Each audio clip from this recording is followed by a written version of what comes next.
Ever had a letter turn your whole day upside down, only for a bulldozer to flip the script in the most epic way? I thought it was just another ordinary morning until a single piece of mail rewrote my reality. Someone had the audacity to block my family's only access to our land, clearly clueless about the storm they were about to unleash by crossing the wrong folks. What happened next? Let's just say it was nothing anyone saw coming. Get ready to witness how a gritty old Marine, armed with a bulldozer and a heart full of fire, made sure that barrier didn't stand a chance. You won't believe how this unfolds. It all started on a chilly Tuesday morning in March when the violation notice slipped into my mailbox, nestled innocently between my electric bill and a pizza coupon, like it was meant to be there. The bright red lettering screamed "Violation Notice" in bold caps, while the smaller print below carried an even darker threat: unauthorized use of private roadway, immediate cessation required. I stood there, staring at the paper, feeling the heat rise in my chest. Which city of the United States are you watching from? Drop a comment and share with us if you have any confrontation with the HOA. We will narrate your story on our channel. Coffee mug halfway to my lips, trying to process what I was reading. This was the road I'd driven down every single day for the past 5 years since inheriting the house from my grandfather. The same road my family had used for 4 decades, the same road that was literally the only way to reach my front door without hiking through half a mile of Texas scrubland. The letter was signed by Stephanie Foster, President, Willowbrook Estates Homeowners Association. I'd heard the name whispered around the neighborhood coffee shop, usually followed by eye rolls and muttered complaints, but I'd never actually met the woman. Stephanie's life hadn't been easy since her messy divorce, losing her mansion, the life she once knew, and the status that came with it. She had become someone obsessed with control. Every decision, every change she made in Willowbrook Estates was a desperate attempt to regain what she had lost. The HOA was her fortress, her last hope to build a new empire. The kind of changes that had long-time residents like Betty Johnson shaking their heads and talking about the good old days when neighbors actually talked to each other instead of sending violation notices. I made a call to Mike at City Hall, but the conversation was nothing like I expected. "Jake is bad, Stephanie's making a power play. If you want to challenge her, you better have something solid like legal easement." It was the kind of talk that made my head spin. Easement rights, city permits, too much to digest, but it wasn't over, not by a long shot. There was a pause, then a long sigh. "Oh man, you got hit by the Foster hurricane too." "Jake, I've had 12 calls this week about that woman. She's got some kind of crusade going on about unauthorized access and property values. Look, if you've got legal easement rights, she can't touch you, but you're going to need to prove it." The confidence in his voice gave me hope. But the underlying weariness told me this wasn't going to be as simple as showing up with a few old documents. The legal stuff was complicated, and I could feel my patience wearing thin. Mike had been right. If we wanted to win, it wouldn't be through endless paperwork. We needed something more immediate, more tangible. Every blade of grass was exactly the same height. The mailbox gleamed like it had just rolled off the assembly line, and there wasn't a single leaf or twig anywhere on the perfectly swept driveway. I rang the doorbell and waited, hearing the sound of heels clicking rapidly across hardwood floors. When the door opened, I found myself face to face with a woman who looked like she'd stepped out of a corporate training video. Navy blue blazer, crisp white shirt, blonde hair pulled back so tight it looked painful. "You must be Jake Parker," she said, before I could introduce myself. Her voice was smooth and professional, but there was something underneath it that reminded me of the sound my garbage disposal makes when it's about to break. "I've been expecting you. I assume you're here about the violation notice." I nodded, trying to maintain my friendliest smile. Yes, Mum, I was hoping we could talk about this. See, that road has been used by my family since my grandfather bought this property back in 1985, and I've got the paperwork to prove its illegal easement. For just a moment, something flickered across her face, almost like vulnerability or maybe recognition that this wasn't going to be as easy as she'd hoped. When I saw her at the meeting, there was something in her eyes. Frustration, maybe fear. It wasn't just about the road or the fence anymore. She was losing control, and the tight grip she held over the community was slipping. For the first time, I saw vulnerability. But it didn't last. In seconds, she was back to her corporate persona, cold and calculated. You have 30 days to find alternative access to your property, or you'll face a fine of $500 per day. The way she delivered this information, like she was reading from a script, made my blood pressure spike. Alternative access, ma'am? There is no alternative access. That road is literally the only way to get to my house, unless I want to build a helicopter pad, she shrugged. And that shrug told me everything I needed to know about how this conversation was going to go. That sounds like a personal problem, Mr. Parker. I'm sure a resourceful person like yourself can figure something out. Good day. And with that, she closed the door in my face, leaving me standing on her perfect doorstep like some kind of unwanted solicitor. As I walked back home, I could feel her watching me from behind her pristine white curtains, and I had the uncomfortable feeling that I'd just declared war without realizing it. That evening, I called my grandfather, Hank Davis, a 78-year-old former Marine who'd built his construction company from nothing and still went to the gym every morning at 5:02 a.m. Grandpa, I need some advice. The new HOA president is trying to block access to the house. There was a long pause, and when he spoke again, his voice had that dangerous calm that I remembered from my childhood whenever someone tried to mess with our family. Jake, in the Marines, we had a saying, "No one left behind." But out here in civilian life, the saying is, "No one messes with family land. Tell me everything." As I filled him in on the details, I could practically hear the gears turning in his military-trained mind, and I knew that Stephanie Foster had no idea what kind of storm she just started. The next morning, I decided to do some reconnaissance of my own. If Stephanie Foster wanted to play hardball, I needed to understand who I was dealing with. My first stop was Tom Wilson's house, 3 doors down from mine. Tom had been dealing with HOA issues for the past year, and, from what I'd heard through the neighborhood grapevine, he'd gotten a taste of Stephanie's management style firsthand.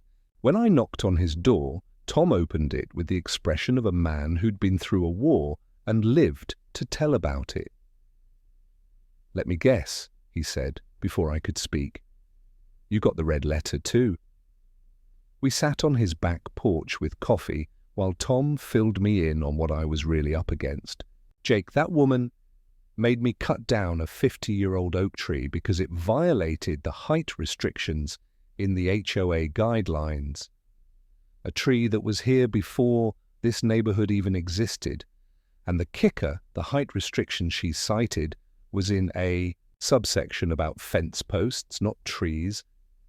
When I tried to argue, she brought 3 compliance officers to my house, volunteers from the neighborhood who follow her around like she's some kind of general. Tom's hands shook slightly as he spoke, and I could see the genuine frustration and exhaustion in his eyes. But the story that really got my attention was about Mrs. Henderson, an 80-year-old widow who lived at the end of the block. Stephanie fined her $200 for hanging her laundry incorrectly. Apparently, the clothesline was supposed to run east-west, not north-south.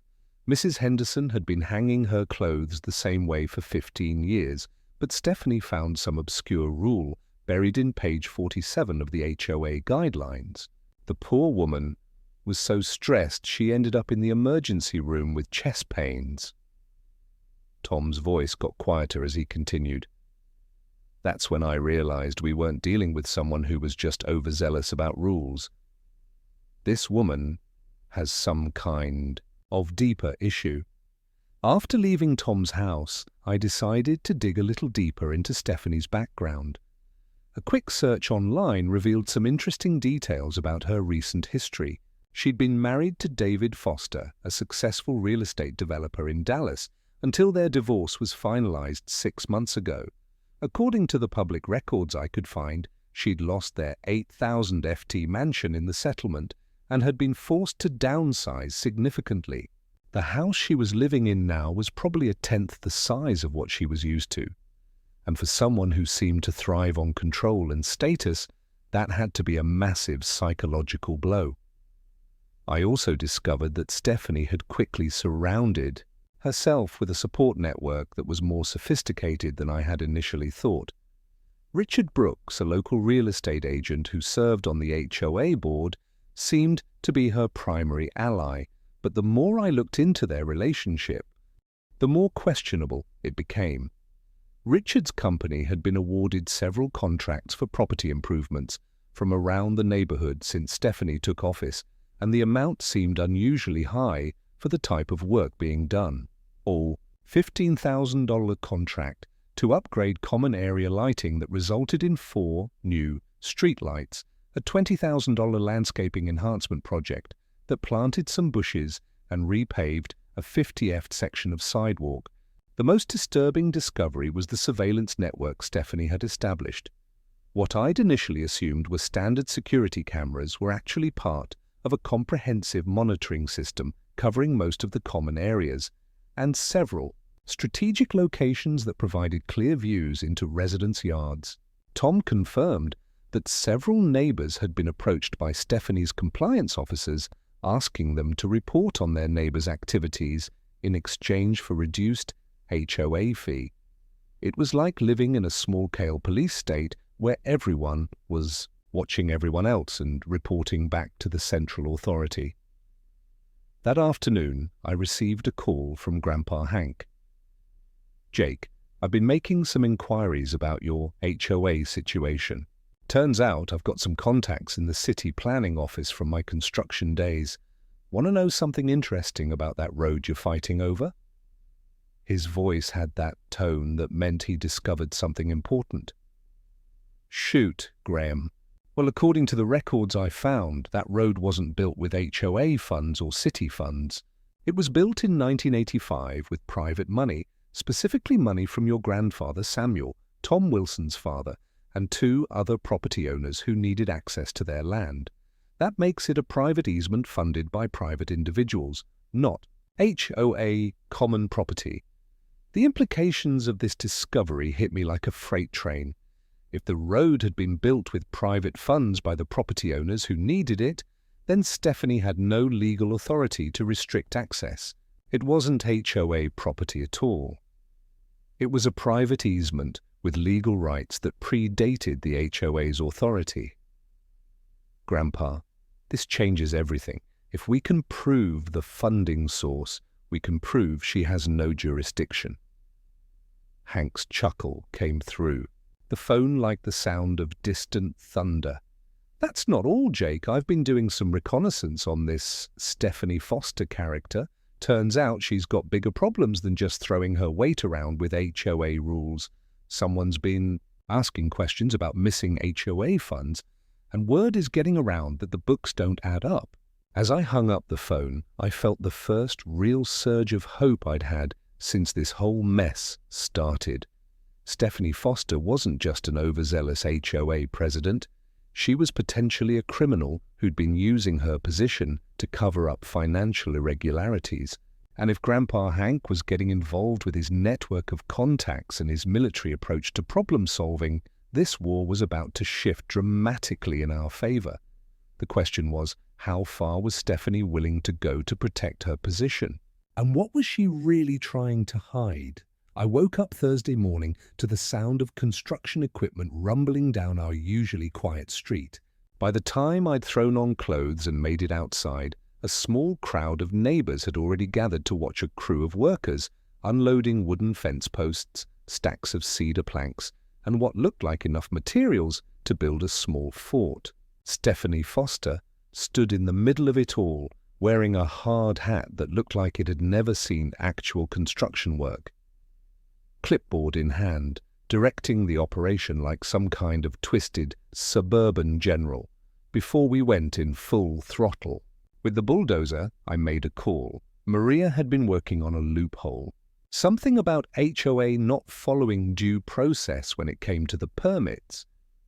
If we could prove this was an illegal act, it would be a win without wrecking the place. But I knew one thing for sure. If that didn't work, the bulldozer would. But the real kicker was the industrial-grade floodlights they were installing every 20 FT along the fence line. When I asked one of the workers about the lights, he shrugged and said, "Lady wants them bright enough to see from space, 24/7 operation, motion sensors, the whole 9 yards. By noon, my quiet country road looked like the perimeter of a medium security prison. The construction noise brought out more neighbors than I'd seen gathered in one place since the annual block party 3 years ago. Betty Johnson, the 67-year-old retired teacher who'd lived in the neighborhood longer than anyone else, was the first to march up to Stephanie and demand an explanation. "Young lady, what in the Sam Hill do you think you're doing? That road serves 5 families, not just the Parkers." Stephanie's response was delivered with the kind of cold professionalism that would have made a corporate lawyer proud. "Mrs. Johnson, this fence is being erected for security and safety purposes, as authorized by the HOA board under emergency safety provisions. All affected residents were notified by certified mail." Betty's response was immediate and explosive. "Emergency safety provisions, my foot. The only emergency around here is you trying to turn our neighborhood into some kind of gated prison. And for your information, I never received any certified mail." This led to a heated argument that drew even more neighbors out of their houses, and within an hour we had about 15 people standing around watching Stephanie try to defend her fence project. The crowd included Tom Wilson, who brought a lawn chair and a bag of popcorn like he was settling in for a movie, and even Mrs. Henderson, the 80-year-old widow, who'd been terrorized over her clothesline. The most surreal moment came when Stephanie tried to climb onto one of the fence posts to address the crowd, lost her balance, and fell backward into a muddy hole that the construction crew had dug for a support post. She emerged covered in Texas, clay from head to toe, her perfect blonde hair now resembling a muddy bird's nest, while the construction workers tried very hard not to laugh. Tom Wilson didn't even try to hide his amusement, and Betty Johnson offered to lend Stephanie a garden hose to clean off. The image of our dictatorial HOA president sitting in a mud hole while trying to maintain her authority was something I knew I'd remember for the rest of my life. That evening, Stephanie called an emergency HOA meeting to address what she termed community resistance to necessary safety improvements. The meeting was held in the community center, a small building that usually hosted birthday parties and baby showers, but tonight it was packed with 40 angry residents instead of the usual 6 or 7. Stephanie had clearly prepared for a battle, arriving with Richard Brooks, 2 other board members I didn't recognize, and a man in an expensive suit who introduced himself as the HOA's legal counsel. The meeting started with Stephanie presenting a PowerPoint presentation about perimeter security and liability management, complete with charts and graphs that looked impressive, but didn't actually explain why she decided to barricade a road that had been used safely for 40 years. When she got to the slide about unauthorized access creating insurance liability, Betty Johnson stood up and interrupted. "Stephanie, I've lived in this neighborhood for 40 years, and the only liability I see is you. That road was built with money from the residents who needed it, not with HOA funds, and you have no right to block it." The room erupted in applause, and I could see Stephanie's carefully maintained composure starting to crack. Her voice got higher and more strained as she tried to regain control of the meeting. "Mrs. Johnson, I understand that change can be difficult, but as president of this HOA, I have both the authority and the responsibility to make decisions that protect property values and ensure community safety. The fence will remain in place, and any attempts to damage or remove it will result in legal action." The lawyer next to her nodded grimly, like he was already calculating his billable hours. But then something unexpected happened. Tom Wilson stood up, and instead of arguing with Stephanie, he started telling the story of his oak tree, the clothesline incident with Mrs. Henderson, and several other examples of what he called Stephanie's reign of terror. Other residents began sharing their own stories: fines for having the wrong color mailbox, violations for parking in their own driveways incorrectly, warnings about grass that was allegedly half an inch too long. By the end of the meeting, it was clear that Stephanie's fence wasn't an isolated incident, but part of a pattern of increasingly authoritarian behavior that had been building for months. As people filed out of the meeting, I noticed Stephanie sitting alone on the stage, staring at her hands, while Richard Brooks and the lawyer packed up their materials. For just a moment, she looked less like a tyrant and more like a woman who was in over her head and didn't know how to get out. But then she looked up and saw me watching her, and the vulnerable expression disappeared, replaced by a look of cold determination that told me this fight was far from over. Whatever was driving Stephanie Foster to behave this way, it was something deeper than just power trips and control issues. The question was, what was she really afraid of, and how far was she willing to go to protect herself from it? The morning after the HOA meeting, I found myself staring at legal documents that had been taped to my front door. Sometime during the night, the papers were from something called Brooks and Associates Legal Services and informed me that I was being charged with trespassing, harassment, and intentional interference with lawful HOA operations. According to the documents, I had 5 days to cease all hostile activities against the HOA and its representatives or face a lawsuit seeking $50,000 in damages plus attorney fees. I immediately called Maria Benson, a real estate attorney who lived 2 streets over and had a reputation for not backing down from bullies. Maria had been at the HOA meeting the night before, and from the way she'd been taking notes during Stephanie's presentation, I had a feeling she'd been expecting something like this. "Jake, this is intimidation, pure and simple. They're hoping to scare you into submission before you can challenge their authority. The good news is that most of these charges are completely baseless. The bad news is that defending against a lawsuit, even a frivolous one, can be expensive and time-consuming." Over coffee in Maria's kitchen, she explained the legal realities of my situation. The easement issue is straightforward. If you can prove that the road was built with private funds for private access, you have legal rights that predate any HOA authority. But Stephanie's playing a different game now. She's trying to bury you in legal costs and stress until you give up and go away. It's a common tactic among HOAs that have been taken over by people with too much time and not enough actual problems to solve. Maria's assessment was blunt but honest. I was probably going to win in the long run, but the short term was going to be expensive and miserable. Maria gave me the basics. "Jake, if the easement was funded privately, then the HOA has no leg to stand on. The rest is a formality. Let's focus on making it count." I nodded, hoping we weren't overthinking it. The hearing is scheduled for next week. The implications were staggering. If Stephanie could get a restraining order, she could effectively silence any opposition to her policies while she consolidated her power. But the most disturbing development came that evening when I discovered that Stephanie had hired a private security company to patrol the neighborhood.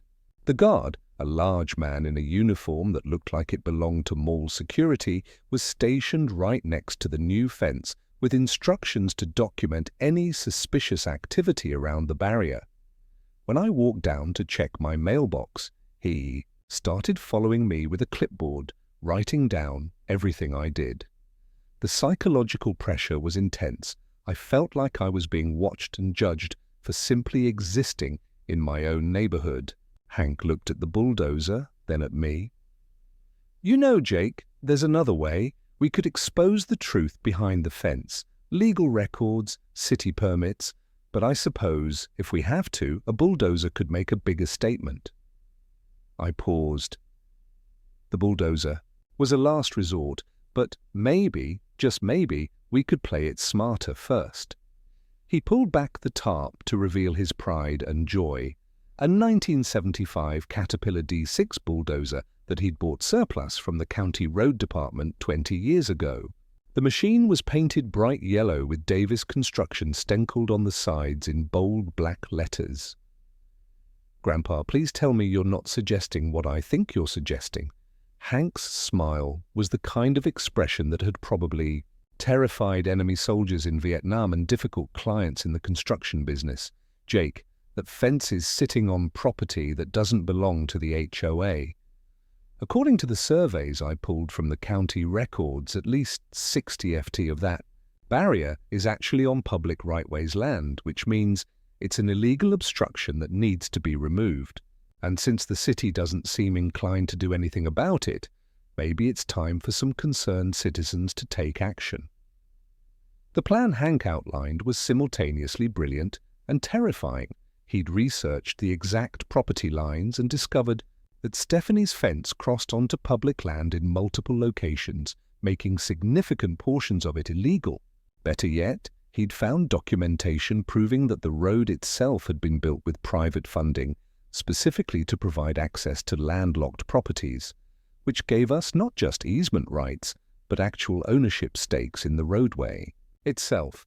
The way I see it, Jake, we're not destroying HOA property. We're removing an illegal obstruction from land that we have legal rights to access. Maria Benson arrived at my house an hour later with a briefcase full of legal documents and a grim expression. "I've been reviewing everything and I have good news and bad news. The good news is that your grandfather is absolutely right about the property lines and the easement rights. The bad news is that Stephanie has been busy too. She's filed for an emergency injunction to prevent any interference with the fence, and she's claiming that removing it would create a public safety hazard." But then Maria's expression changed and she leaned forward with the look of someone who'd just discovered a crucial piece of evidence. "But here's what's really interesting. Jake, I did some digging into the HOA's financial records, and there are some serious irregularities. The money for this fence project supposedly came from a special assessment that was never properly voted on by the membership. And when I looked at the other expenditures Stephanie has authorized, I found some very questionable transactions. There's $25,000 listed as legal consulting fees that were paid to a firm that specializes in divorce law, not HOA matters, and another $15,000 for security improvements that seemed to have involved a lot more than just installing cameras. As the pieces of the puzzle started coming together, I realized that Stephanie's authoritarian behavior might not just be about control, it might be about covering up financial crimes. If she'd been using HOA funds for personal expenses, then the fence project and all the intimidation tactics could be desperate attempts to maintain her position long enough to cover her tracks. The question was, how much evidence did we need to bring her down, and how much damage was she willing to do to the community in the meantime? Looking at Grandpa Hank's bulldozer sitting in my driveway, I had a feeling we were about to find out. Grandpa Hank called me at 5:30 in the morning with a voice that was so calm it was actually terrifying. "Jake, you might want to come outside and bring that camera of yours.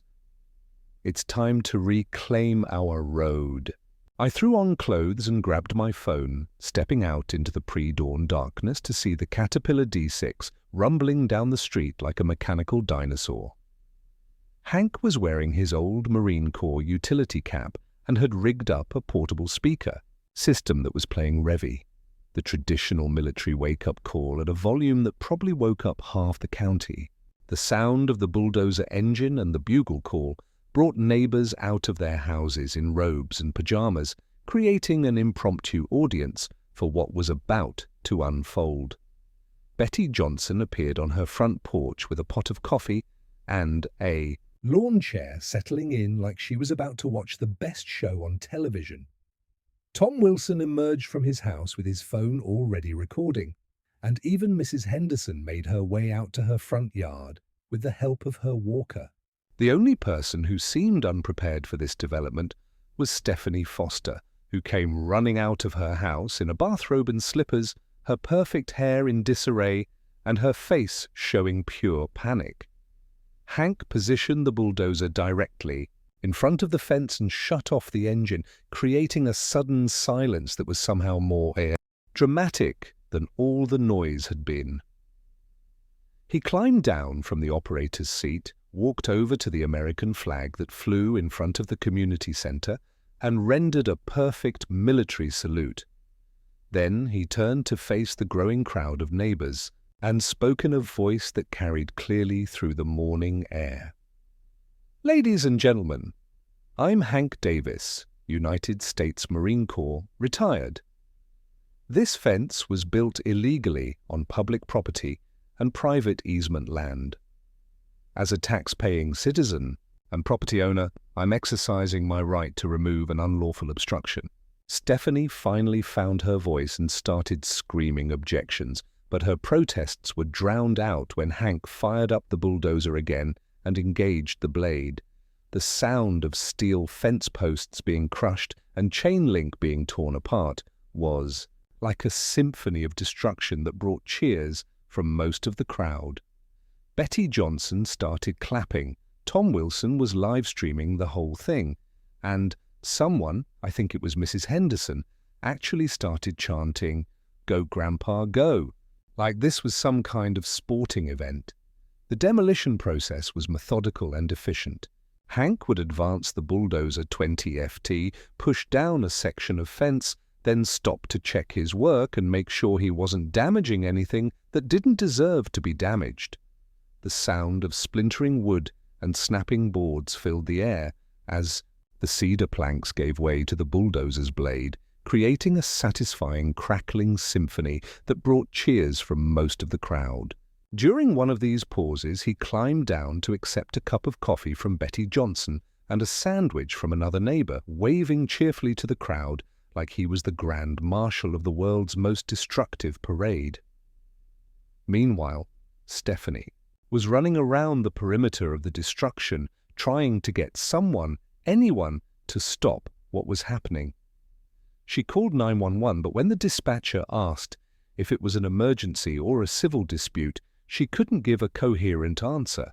She tried to flag down the security guard she'd hired, but he took one look at the crowd and the bulldozer and decided his minimum wage job wasn't worth getting between a Marine and his mission. Richard Brooks arrived with what I assumed was the HOA's lawyer, but they stood at a safe distance, apparently realizing that trying to physically stop a bulldozer was not a realistic option. The Cupra came when Hank reached the section of fence that had been built directly across the original roadway. This part of the barrier was heavier and more substantial than the rest, with concrete footings and thick wooden posts that had been designed to withstand significant impact. But the Caterpillar D6 had been designed to move mountains, and a fancy wooden fence wasn't going to slow it down. With a grinding roar of diesel engine and hydraulics, the bulldozer pushed through the final obstacle. Cedar planks exploding in all directions like oversized matchsticks, opening up the road that had been blocked for the past week. As the dust settled and the engine noise faded, the full scope of what had just happened became clear. In the space of about 30 minutes, Grandpa Hank had completely demolished 300 ft of steel fencing, removed 4 concrete barriers, and restored access to the road that served 5 families in our neighborhood. But more importantly, he'd made a statement that resonated far beyond the practical issue of road access. This was about standing up to bullies, defending property rights, and refusing to be intimidated by people who abused their authority. The arrival of the police marked the beginning of the next phase of our drama. Officer George Martinez, who pulled up in his patrol car just as Hank was shutting down the bulldozer, was someone I recognized from community events, a calm, professional cop who'd been working this beat for 15 years. But what I didn't know until he greeted Grandpa Hank with a firm handshake and a smile was that they had served together in the same Marine unit back in the 1980s. Instead of arresting anyone, Officer Martinez asked to see the legal documents that supported our position, listened to both sides of the story, and then made an announcement that left Stephanie Foster standing with her mouth open. Ma'am, based on what I'm seeing here, it appears that significant portions of this fence were constructed on public right-of-ways without proper permits. I'm going to need to see your construction permits and property surveys before we can determine if any laws were actually broken today. The look on Stephanie's face as she realized that the police were more interested in investigating her fence than arresting my grandfather was priceless. But the real shock was yet to come, because Officer Martinez was about to uncover something that would change everything about our neighborhood war. Officer Martinez's investigation into the fence construction turned into something much bigger when he asked to see the permits and discovered that Stephanie couldn't produce them. Ma'am, any construction project of this scope requires city permits, environmental impact assessments, and approval from the Utilities Commission. Do you have documentation showing that these requirements were met? Stephanie's response was a nervous laugh, followed by a rambling explanation about emergency safety measures and HOA authority, but it was clear she was scrambling for answers she didn't have. Mike Rodriguez arrived from City Hall about 20 minutes later, carrying a thick folder of documents and wearing the expression of someone who discovered something very unpleasant. George, I've got the survey results you requested, and we've got a problem. This fence was built not just on public right-of-ways, but also across two different utility easements and a drainage corridor that's protected under county flood management regulations. Whoever authorized this construction violated about 6 different municipal codes. He turned to look at Stephanie with the kind of stare that government officials reserve for people who've created massive paperwork problems. But the real bombshell came when Betty Johnson stepped forward with a manila envelope that she'd been clutching since the bulldozer show began. Officer Martinez, I think you need to hear these recordings before you decide who the real criminal is here. With shaking hands, she pulled out a small digital recorder and explained that she'd been documenting Stephanie's activities for the past 3 months. Ever since the HOA president had started making threats against elderly residents who couldn't keep up with her increasingly arbitrary rule changes. The first recording was a conversation between Stephanie and Richard Brooks discussing how to reallocate HOA maintenance funds to pay for Stephanie's personal legal expenses. The second was even more damaging. Stephanie explaining to someone on the phone how she planned to force out troublesome residents by creating violations that would be too expensive for them to fight. But the recording that made Officer Martinez reach for his handcuffs was Stephanie instructing Richard to falsify construction bids so that his company would win HOA contracts at inflated prices, with the understanding that he would kick back a percentage to her personal account. As the scope of Stephanie's corruption became clear, neighbors who had been afraid to speak up started coming forward with their own stories. Mrs. Henderson revealed that she'd been charged $300 for a property inspection that consisted of Stephanie walking around her yard for 5 minutes and writing down violations for things like excessive bird feeding and inadequate mulch distribution. Tom Wilson produced receipts showing that he'd been forced to pay nearly $2,000 in fines and fees over the past year, most of them for violations that weren't actually listed in the HOA guidelines. The crowd that had gathered to watch the fence demolition was now witnessing something even more dramatic: the complete unraveling of Stephanie Foster's HOA dictatorship. Richard Brooks, realizing that he was about to be charged as an accomplice in multiple felonies, started providing evidence against Stephanie in exchange for leniency. He produced bank records showing that over $85,000 in HOA funds had been diverted to unauthorized purposes, including Stephanie's divorce attorney fees, a luxury car lease, and what appeared to be several expensive spa weekends. The final nail in Stephanie's coffin came when Maria Benson arrived with a briefcase full of legal documents in the news that the IRS had been quietly investigating the HOA's finances for the past 2 months, following an anonymous tip about possible tax fraud. "Stephanie, you're facing federal charges for embezzlement, tax evasion, and mail fraud." The anonymous tip that started this investigation came with detailed documentation of every illegal transaction you've made since taking office. "Someone has been watching you very carefully." The anonymous tipster, it turned out, was Betty Johnson, who had been systematically documenting Stephanie's crimes while pretending to be just another harmless elderly neighbor. As Officer Martinez read Stephanie her rights, I found myself feeling something I hadn't expected: genuine pity for a woman who'd started out trying to bring order to her life and had ended up destroying it completely. Her breakdown was complete and public, with neighbors watching as she sobbed about how everything had spiraled out of control after her divorce, how she'd only wanted to feel important again, how the power had gone to her head and made her do things she never thought she was capable of. It was a spectacular fall from grace for someone who'd been running the neighborhood like her personal kingdom just hours earlier. The media attention that followed was swift and overwhelming. Local news crews arrived to cover the story of the bulldozer grandpa who'd exposed HOA corruption, and by evening, the video of Hank demolishing the fence had spread across social media platforms faster than I could track. Reporters interviewed neighbors about their experiences under Stephanie's regime, city officials about the permit violations, and legal experts about the implications of HOA corrupt.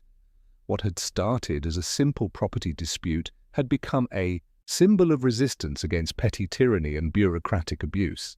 But perhaps the most satisfying moment came when Stephanie, sitting in the back of Officer Martinez's patrol car, looked out at the community she'd tried to control and saw that instead of chaos and disorder, there was something that had been missing for months. Neighbors talking to each other, laughing together, and working cooperatively to figure out how to move forward. The fence that was supposed to divide and control had been replaced by a sense of unity and shared purpose that no amount of HOA rules and violations could have created. As the patrol car drove away, taking Stephanie to face the consequences of her actions, I realized that sometimes the best way to restore order to a community is to tear down the barriers that prevent people from being neighbors. 6 months later, I was sitting on my front porch watching kids ride their bicycles up and down the road that we dubbed Liberation Road, when a familiar car pulled into my driveway. Stephanie Foster stepped out looking nothing like the corporate HOA dictator who terrorized our neighborhood. Her hair was shorter and more natural. She was wearing jeans and a simple t-shirt, and most importantly, the hard edge of desperation and control that had defined her personality was gone, replaced by something that looked like genuine humility. "Jake, I know I'm probably the last person you want to see, but I needed to apologize. Not just for the fence and the legal threats, but for everything. I turned into someone I didn't recognize, and I hurt a lot of good people in the process." She handed me an envelope containing a check for $15,000, her contribution to the fund that had been established to compensate residents for the financial damage caused by her illegal fines and fees. "I know money can't fix what I did, but it's a start." The criminal charges against Stephanie had been resolved through a plea agreement that included community service, financial restitution, and a 5-year ban from serving in any HOA leadership position.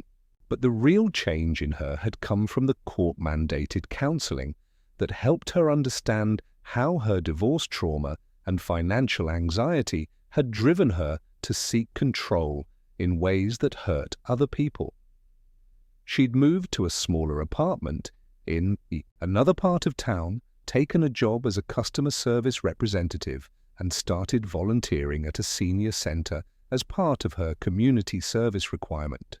The funny thing is, Jake, I'm happier now than I've been in years. I was so focused on trying to control everything around me that I forgot how to actually live. Losing all that power was the best thing that could have happened to me. There was a sincerity in her voice that I'd never heard during her HOA reign. And I found myself believing that her transformation was genuine.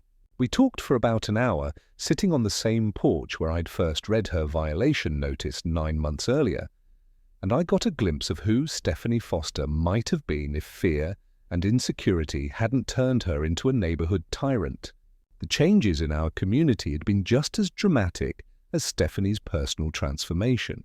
Maria Benson had been elected as the new HOA president with the understanding that her primary job was to prevent anyone from ever wielding that kind of unchecked authority again. The association had been restructured with term limits, financial oversight requirements, and a resident bill of rights that protected homeowners from arbitrary enforcement actions. The neighborhood that had been divided by fear and suspicion was now characterized by the kind of cooperation and mutual support that made it feel like an actual community. Grandpa Hank had become something of a local legend with his bulldozer, stories inspiring similar acts of resistance against petty bureaucracy across the state. He'd been invited to testify before the Texas legislature about HOA reform, appeared on several veteran podcasts to talk about community organizing, and had even been featured in a documentary about grassroots activism. The bulldozer itself was now on permanent display at the local VFW post with a plaque that read, "Sometimes the best way to tear down barriers is with heavy machinery and the courage to use it." The legal reforms that followed our case had implications far beyond our small neighborhood. Jake's Law, as the media had dubbed it, required HOA financial transparency, limited the types of violations that could result in fines, and established a process for residents to appeal arbitrary enforcement actions.